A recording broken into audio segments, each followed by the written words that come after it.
बापाचे आणि पुताचे आणि पवित्र आत्म्याचे नवे आमेन. मोगाशनो आज आम्ही नियाळ करसो विषय जावन आसा पेद्रू रडलो. पातका तो पश्चाताप पेद्रू ती आयलो आनी कशें ह्या वेळार आपल्या पातका खातीर तो रडलो आनी जेजू ती आपलो मोग ताणें दाखयलो हें आमी नियाळ करया आनी आमची जिणी त्याच रितीन पातक रडून जिवीत बदलूंक प्रयत्न करया. सर्वेस्पर तुमचे सगळे आसूं, तुमचे सगळे आसूं.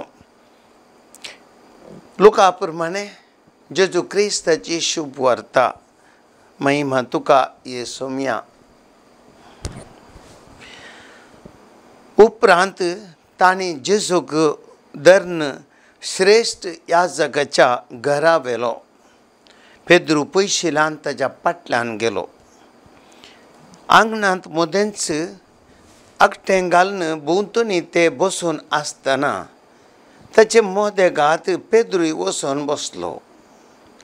उज्याच्या उजवाडान आकट्या सरशी बसून आसलेल्या पेद्रूक कोण एकले साकरीन देखलो आनी ताका बरोकन पळोवन ती म्हणाली,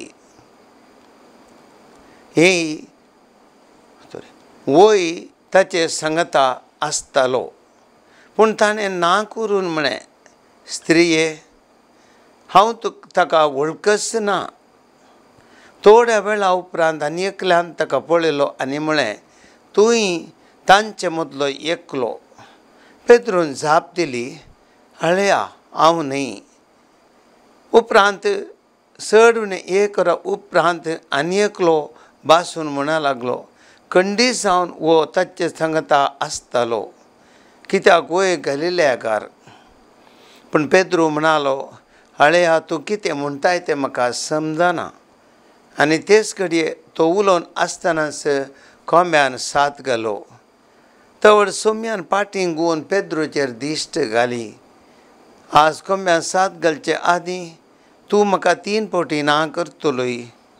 सोम्याच्या ह्या उतरांचो ताका उडास आयलो आनी पेद्रू भायर वचून गळगळ्या रडलो.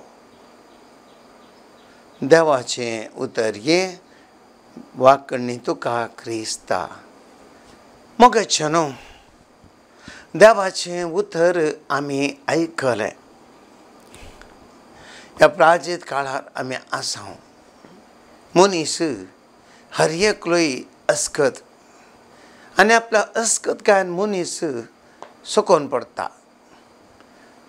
पूण गरजेचें कितें ह्या प्राचीन काळार? अस्कत मनीस सुकोन पडटा म्हणलें देवी जाणा. आनी ह्या खातीरच देवान आपल्या एकल्याच पुता जेजूक ह्या संवसारांत अस्कत मनशाक बोळ दिवच्याक, पातक रडून जिणी बदलूंक आदार दिवच्याक संवसारांत धाडलो. ह्या खातीर जेजू आयलो. आमी जाणां कितलेशे मनीस खोटी जिणी जियेल्ले, खंय वचून रेतीरेक वचून थोडे फावटी खंय मागण्याचो अनुभव जावन जिवीत बदल्ले आसात. सगळें तांचें जिवनच नवें जाल्लें आसा. हें जेजू थंय खंडी जावन घडटा. आनी त्या देखून आयच्या दिसा आमी हो नियाळ करतना आमचेच वैयक्तीक जिविता भशेन चिंतचें चड गरजेचें. पवित्र पुस्तकांतलें आयचें एक वाक्य म्हणयत, मोठवें वाक्य, पेद्रू गळगळ्या रडलो. रडणें मोगाचेनो 2 वा 3 रितीने जावं येता. एक मनशाक दूख उरल्या वेळार ताची बोगणां ती हुस्कतना मनीस रडटा. दूख जाल्ल्या वेळार, जावं दी आमकां पिडा आयिल्ल्या वेळार, जावं दी आमकां घाय जाल्ल्या वेळार दुखता आनी सहज जावन मनीस ह्या वेळार रडटा. आनी एक कारण जावं पुरो रडचें मनशान आपल्या जिवितांत एक निराश जाल्ल्या वेळार निराशपणाचो संकेत जावन तो रडता. सगळें असाध्य जालें, जिवीत पोड जालें, असल्या एका बेजारान निराशेन तो रडता. आनी तिसरें जावन आसा, मनीस आपणें सूख केल्ल्या वेळार ती सूख ताणें केल्ली म्हण ताका भोगतना तो मनीस रडता. हें पश्चातापाचें रडणें म्हूण आमी हाका म्हणटा. आनी आज आमी शुभ वार्तेन देखचें हें रडणें जावन आसा पश्चातापाचें रडणें. हें पेद्रू थंय आयलें आनी ह्या रडण्याक कितें कारण, पेद्रूचें व्यक्तित्व एक घडी भर आमी विश्लेशण करया. आमी जाणाव पेद्रू आंद्रेसो भाऊ सुरविल्या आपोस्तालां पैकी एकलो. जेजून दर्या देगेर आशिल्ल्या पेद्रूक आनी ताच्या भावाक आंद्रेक आपयलें आनी तांणी दोगांयनी आपलीं जाळां सोडलीं, आपल्या आवय बापायक सोडलें आनी ते सगळें कुटाम सांडून जेजूच्या फाटल्यान गेले तसो पाटलाव करूंक. अशें तांणी निरंतर जेजूचो पाटलाव केलो. हें आमी पवित्र पुस्तकांत पळयता. आनी ह्या पेद्रू हो एक विशिश्ट व्यक्ती. आमी पळयता एका वाटेन इल्लो आमसोरीसो. तो खंयच्याय संगतींत तो तक्षण प्रतिक्रिया दितलो. प्रतिक्रिया पूण अशें म्हणूनय आमी पळयता जेजून ताका आपयल्ल्या घडये ताका आपयल्या उपरांत ताका एक नांव दिलें. ताचें नांव सिमोन आशिल्लें. तें सिमोन नांव आशिल्लें ताका पेद्रू म्हणजे कडाप म्हणलें नांव दिलें. पूण पळया नांव कडाप, पूण ह्या पेद्रूची जिणी जर तर आमी पळयता तो मस्तू रितीनी अस्कत म्हूण दिसतालो आनी तवळ तवळ तो एक रितीन पडतालो म्हणल्यार बरें दिसतालो. पूण विचित्र कितें गे म्हळ्यार ह्या अस्कत मनशाचेर सोम्यान कडपा सारकी पवित्र सभा बांदून हाडली. हो सुरविलो पापसाहेब जालो. हें आमी पळयता. पेद्रूची व्यक्ती तुमी इल्लेशें विश्लेशण करया. आतां हांवें सांगलें तो एक आमसोरी म्हणून. थोडे फावटी इल्लो घडीबिडी म्हणटात आमी. तशें आमी पळयता जेजू ताणें उदका वयल्यान जेजू सोलोवणेचें पळयता आसतना उरले सक्कण आपोस्तल त्या दोनीचेर आशिल्ले. आनी ह्या वेळार पेद्रू म्हणालो, सोम्या हांवें उदकाचेर सोलोवन येवंक फर्माय. आनी जेजू ताका सांगता ये म्हणटा आनी तो उडताच. चिंतिना कांय ना, उडताच. उडोवन दर्याचेर चलता. पूण पळयता आमी इल्ले मुखार वेता आसतना तो लारां पळयता. लारां पळोवन भियेता. येदो म्हणजे दैरान उडलो मनीस आतां लारां पळोवन भियेतना बुडोवंक सुरू जाता. आनी ह्या वेळार तो म्हणटा, सोम्या म्हाका बचाव कर. जेजू ताचो हात धरून ताका उदका वयल्यान सोलोवंक कुमक करता. पळया ताचो आमसोर हांगासर. पूण त्या घडये ते कितलो तो बाबार्थचो मनीस जाल्यार तो दंडळटा आयलो, दंडळटा. हें आमी पळयता पयले फावटी. आनी दुसरें आमी पळयता आनी एक घडीत जेजू आपल्या शिसांक सवाल विचारता. लोक म्हणजे विचार कितें म्हणटा म्हणून. आनी ह्या वेळार पेद्रू सक्कड म्हणटात, एक एकलो म्हणटात तो जावं तुवें प्रभाती म्हणटात, थोडे आनेकलो म्हणटात तो एलिया म्हणटात. अशें विविध तरेच्यो जापे दितात. जेजू म्हणटा तुमी म्हाका कोण म्हूण म्हणटात. त्या वेळार पेद्रू आमसोरी पत्त्यान आमसोरी पेद्रू म्हणटा तूं जावन आसा क्रिस्त जिव्या देवाचो पूत. पळया आमसोरी जाल्यार भावार्थाची जाप ताणें बरी करून दिली. पूण हांगासर आमी पळयता थंयसर त्या घडये कशें तो सांगता. दुसऱ्याच घडये जेजून म्हणटा मनशा पुतान कश्ट सोसूंक आसात. मालगडे ह्या पारिजेवणी शास्त्री ताका धिक्कार करूंक आसा. ताका जिवेशी मारतले पूण तिसऱ्या तुजो जिवन जातलो म्हणटा. ह्या वेळार पेद्रू म्हणटा सौम्या तुका आतां अशें घडचें नाका. तक्षण तो उरलें कोणी आसल्यार ते काय ना तो म्हणटा सौम्या तुका तशें घडचें नाका. आनी जेजू म्हणटा ताका चल म्हज्या फाटल्यान सैताना म्हाका नाडूंक येनाका. पळय पेद्रू हांगासर पळयता हांव कितलो भावार्थ मनीस घट्ट पूण त्या घडये तो दंडळटा. देखून आमी पळयता थंय ताची प्रतिक्रिया हें तुका घडचें नाका. एक रितीची अस्खतकाय आमी पळयता. तिसऱ्या घडीत आमी पळयता जेजू रुपांतर जालो ताबर पर्वताचेर आनी रुपांतर जाल्ल्या वेळार आमी पळयता थंयसर इतलें सोबा इतलें पळोवन पेद्रू म्हणटा जेजूक सौम्या आमी हांगाच आसचें बरें. देखून हांव 3 तंबू करता. एक तुका एक मोइजेक आनी एक एलियाक. रायट पळय थंय आमचोर थंय जावन न्ही ताची एक आमचोर सो दिसतालो पूण ह्या आमचोरा फाटल्यान भावा भयणीनो एक तर सो मोग ताचे ती आसलो. पळय देवाचो मोग ताचे येतलो मेस्त्री ती हर एकन ती मुखार तो हर एकन ती मुखार आसलो. फाटीं पळोवची संवय ताका नातल्ली अशें आमी पळयता. हर एक फावटी तो एक रितीन मुखार आसलो. आनी 4थ्या घडीत आमी पळोवचें जाल्यार जोहांच्या वांजेलांत 21वो अध्याय पळयता हांव जेजू जिवंतपणा उपरांत आमी पळयता थंयसर सगळी रात तांणी मास्ती धरली पूण तांकां कांय मास्ती मेळ्ळी ना. ते निराश जाल्ले. त्या वेळार जेजू थंयसर येता विचारता इश्टानो कांय तरी मास्ती पडल्या गी. आनी तो म्हणटा ना सौम्या सगळी रात आमी पेसाडल्या कांय मेळोंक ना. ताजो जेजू म्हणटा तुमची जाळां उडया. आनी ते जाळां उडयतात रास मास्ली सांपडटा. आनी पेद्रू ह्या वेळार उरले पुरो आसल्यार पेद्रू धांवन येता आनी जेजू मुखार म्हणटा सौम्या म्हाका फातक्या बुकशी म्हणटा. पळय भाव भयणीनो एक ह्या पेद्रूच्या जिवितांत 2 संगती हांव पळयता. एक ते जेजूचो मोग ताका आसलो. मोग आनी पातयेनी आशिल्ली.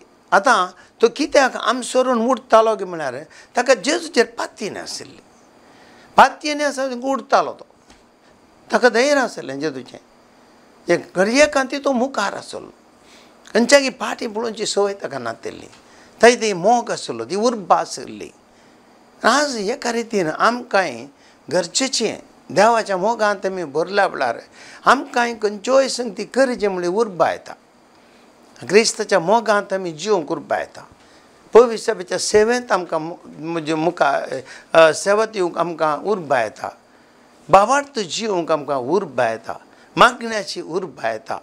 खंयचेय आत्मीक संगतीन आमकां उर्बा येता. ती उर्बा आसल्यार मात आमचो भावार्थ जिवंक जाता भाव भयणीनो. नाजाल्यार आमकां जिवंक जायना. देखून आमी पेद्रू बरी एका रितीन आमी उर्बेस्त जायचे. खंयचे ती मुखार इमिडियट रात फाटीं करचें न्ही. जावं पुरो तो अस्खत दिसतालो. ती अस्खत काय जाल्यार ताची ती बळवंत काय जावन नाशिल्ली. देखून ती एक रितीन तो मुखार सरतलो आनी आमी हर संगतीनी मुखार जावंक आमी शिकचें. आनी दुसरें जावन आसा पेद्रूचें एका रितीन ताजें जेजू थंय एका रितीन कालतेपण आसलें.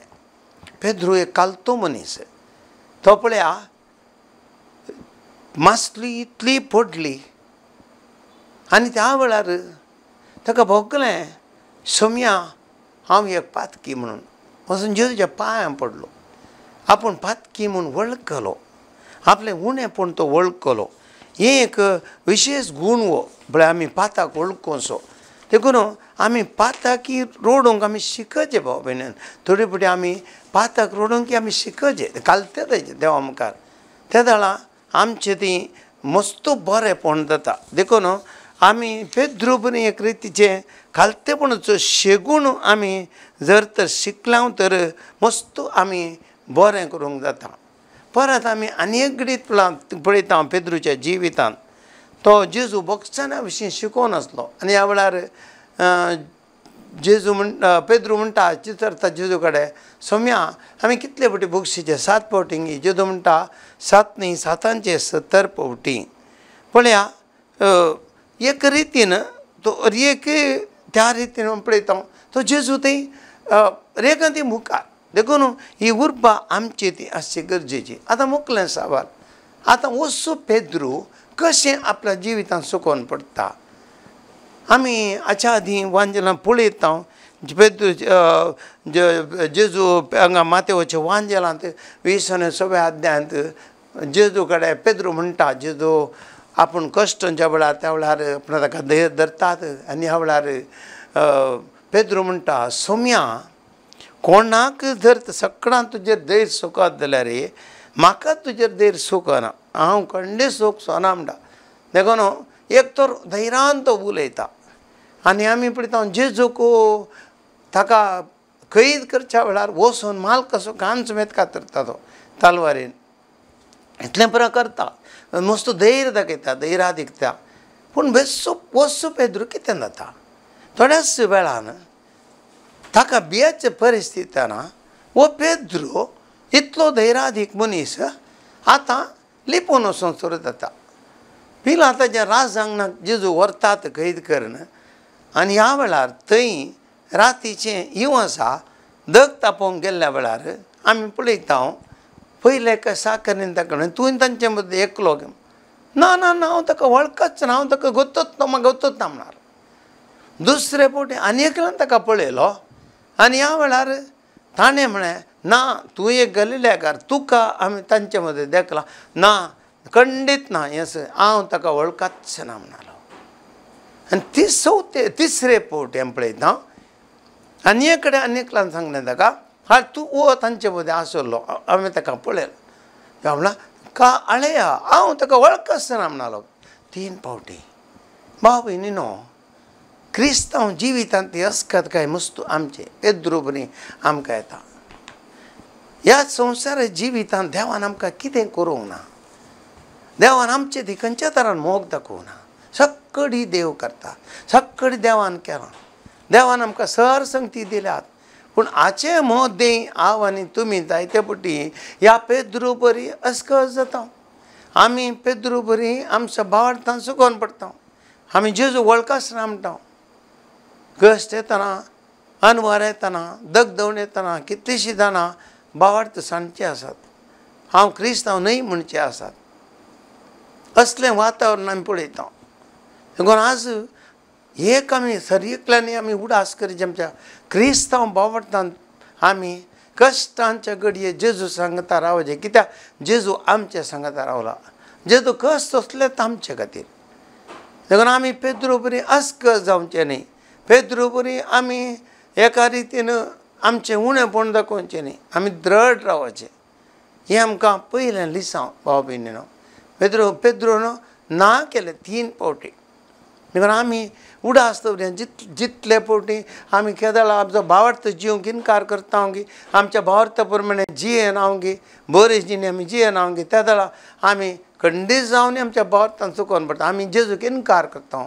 पेद्रून जेजूक 3 फावटी ना केलें जावं पुरो, पूण आमच्या जिवितांत जेजूक आमी कितले फावटी इन्कार करता जावं पुरो. देखून हें आमी उडास दवरया. जेजूक आमी मानून घेवचें म्हळ्यार आमी क्रिस्तांव जिणेचीं तत्वां आमी मानून घेवचीं. कश्ट जावं दी, सूख जावं दी, क्रिस्ताक आमी आमचो देव म्हूण वळखोवचें. घस भावार्थान तिरासान आमी आमची सांबाळचें. दुसरें आतां आमी पळयता हांगासर ह्या घडये केदाळा जेजून 3 फावटी पेद्रून जेजूक ना केलें. जेजू ताका ताजेर दिश्ट घालता आनी दिश्ट घाल्ल्या घडये पेद्रू आपल्या पाताक वळखता आनी तो गळगळ्यान रडता. कित्याक ताणें सोम्यान म्हणली उतरां ताका उडात येतात. कोंब्यान साथ घालचें ती 3 फावटी तूं म्हाका ना करतलो म्हण जेजून ताका म्हणलें. आनी उतरां ताच्या मोतींत कानांत आयकतना आनी सुम्यान ताजेर दिश्ट घालतना तो सगळोच गळटा, आपल्या पाताक रडता, गळगळ्यान रडता. भाव भयणीनो, आमच्या क्रिस्तांव जिवितांत आमी हे प्राजीत काळ आमकां दिला ह्या खातीर. जेजूची उतरां आमच्या कानान गणगणच ह्या दिसांनी.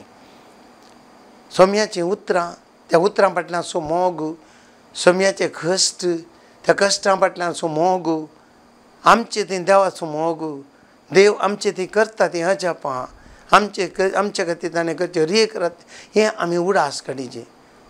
सो देव आमचे दिश्ट घालता खंडीत जावन. पेद्रूचेर घाल्ली दीस आमचेर तवळ तवळ घालता आनी दिसता आमी जिवीत परिवर्तन जायतें आमचें. आमी गळगळा रडत आमच्या पातका खातीर, आमी केल्ल्या चुकी खातीर, देवाक आमी इन्कार केल्ल्या खातीर, देवाचें आमी अलक्ष्य केल्ल्या खातीर, मागण्याची अलक्ष्य केल्ल्या खातीर, भावार्थां तस्कर जाल्ल्या खातीर, भावार्थां शेळयल्ल्या खातीर आमी रडाचे, गळगळा रडाचे. हो प्राजीत काळ आमकां रोडोंक एक अवकाश. पातक रडा जिणी बदला. जेजून सांगलां पातक रडा जिणी बदला. म्हणून आमच्या पातका खातीर रडया, आमच्या पातका खातीर प्राजीत करया आनी हाचे मरीपात आमी पश्चाताप आमचे तियान नव्या जिविताक आमी पांय दवरूंक आमी प्रयत्न करया. एक घडी भर आमी ह्या देवाची कृपा मागया आनी सोम्या कडेन आमी मागया. सर्गींच्या बापा, तुज्या पुता जेजू क्रिस्ताक तें पेद्रू इतलो भावार्थ ताणें दाखयलो आनी ताणें पातक केलें जाल्यार तो सुकोवन पडलो जाल्यार ताच्या पातका खातीर तो पश्चाताप पावलो. जेजूची एक दिश्ट बापा ताका जिवीत बदलूंक पावली. आज आमी तुज्या पुता जेजू क्रिस्त तें आमचें जिवीत आमी नियाळून तुज्या पुता जेजू क्रिस्ताची हर एक उतरां आमच्या जिवितान नियाळून तसो मोग ताचे कश्ट सगळे नियाळून आमी केल्ल्या पातकां खातीर पश्चाताप पावूंक एक नवी जिणी ह्या प्राजीत काळार जियोंक आमकां तूं कृपा दी आनी आशिर्वादीत कर. आमी मागता क्रिस्त आमच्या सुम्या मरीपात. आमेन.